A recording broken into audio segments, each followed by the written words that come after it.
মালিক কি আছে? এইভাবে কিন্তু দোকানের মধ্যে এইভাবে অকুপাই করে রাখছো, বেঞ্চি ফেঞ্চি বসিয়ে দিচ্ছ, হোটেল নাকি এটা? ফুটপাতটা খালি করে দেবেন দাদা। ফুটপাত খালি হবে, লোক যাবে কালকে এই রাস্তা দিয়ে, লোক হাঁটবে, লোকে হাঁটবে রাস্তা দিয়ে, মাথায় যেন থাকে। করে দেবেন, সাধারণ মানুষ যাতে যেতে পারে সেই ব্যবস্থা করবে। ব্যবসা কিভাবে করবে সেটা আপনার ব্যাপার। আমাদের এই যে যাতে যা আছে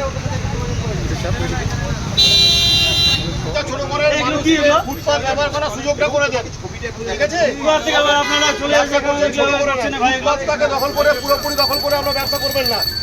এই স্ট্রাকচারটা খুলে দেন, খুলে রেখে দিচ্ছে, যে মানুষরা চলাচল ফুটপাত কোথায় বলো তো ভাই? ফুটপাতে লোক যাবে কি করে? রাস্তার মধ্যে কিছু থাকবে না। এই দোকানটা কার আছে? পেছন থেকে টানেন দোকান।